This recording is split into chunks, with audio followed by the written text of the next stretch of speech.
Shalom, perkenalkan nama saya Cinda Canora dengan NIRIM 10-2019-6926 dari kelas D, jurusan Pendidikan Agama Kristen. Di sini saya akan melaksanakan tugas dari mata kuliah gender.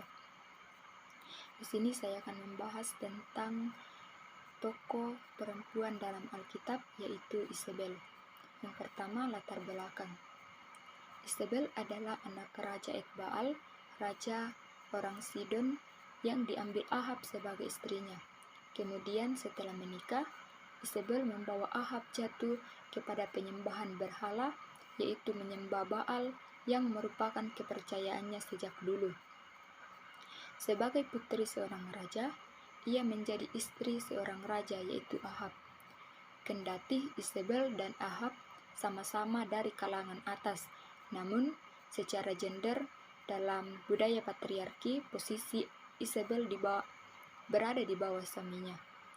Kisah tentang Ahab dan Isabel sudah dimulai dalam kitab 1 Raja-Raja pasal 6, pasal 18 dan pasal 19, di mana Raja Ahab digambarkan sebagai suami atau laki-laki yang pasif, sedangkan istrinya lebih banyak aktif dan mengambil inisiatif dalam menyelesaikan berbagai persoalan yang terjadi, mulai dari pembunuhan 400 Nabi Baal dan ancaman pembunuhan terhadap Elia hingga pada upaya perampasan tanah milik Nabot.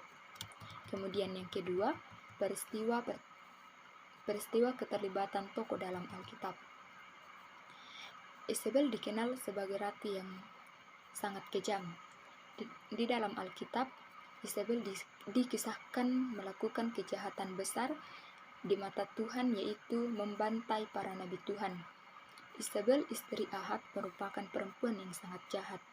Ia menggunakan kecerdasannya untuk mendapatkan apa yang dia inginkan, termasuk membawahi suaminya. Ia melakukan banyak kejahatan, kemudian melibatkan suaminya dalam kejahatan tersebut. Oleh karena itu, Allah mendatangkan kutukan bagi Isabel dan Ahab, termasuk seluruh keturunannya. Kemudian yang ketiga, yaitu peran tokoh. Isabel memiliki peran sebagai dalang dari kejahatan yang dilakukan oleh Ahab. Isabel adalah orang yang membawa penyembahan berhala,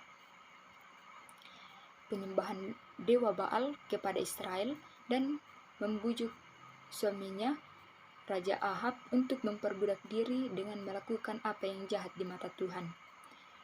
Segala sesuatu yang jahat yang dilakukan oleh Ahab sesudah menikah dengan Isabel, semuanya bersumber dari istrinya.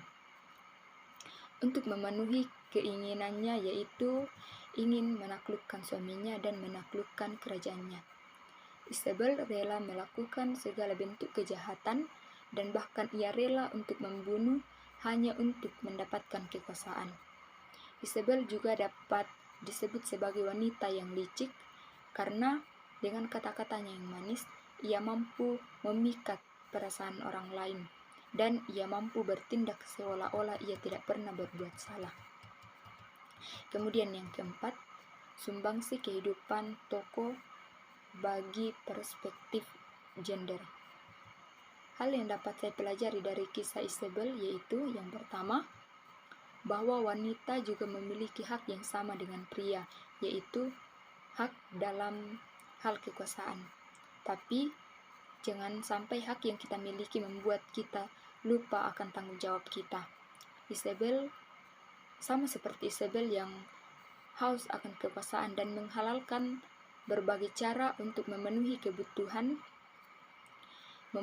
termasuk membawahi suaminya. Sebenarnya, hal yang dilakukan Isabel terhadap Ahab tidaklah baik, karena pada dasarnya ibu rumah tangga harus patuh kepada kepala keluarga selama hal itu masih baik, bukan malah sebaliknya. Kemudian yang kedua, kita tidak boleh iri terhadap pelaku kejahatan, walaupun mereka terlihat nyaman saat melakukannya. Biasanya orang jahat hidup lama. Tujuan Allah ialah agar mereka diberi waktu untuk bertobat. Namun jika mereka tidak bertobat, maka kehancuran menunggu mereka sama seperti Isabel. Kemudian yang kelima, sumbangsi kehidupan toko bagi PAK. Isabel mengajarkan kepada suaminya agar mengajarkan tentang ajaran yang sesat dan membawa kepada penyembahan berhala. Maka sebagai guru pendidikan agama Kristen harus mengajarkan yang baik dan benar menurut firman Tuhan dan tidak menyesatkan orang lain, terutama murid-muridnya. Kemudian, jangan sampai kita menyalahgunakan kesempatan yang sudah diberikan orang lain kepada kita. Demikianlah tugas saya, diucapkan terima kasih.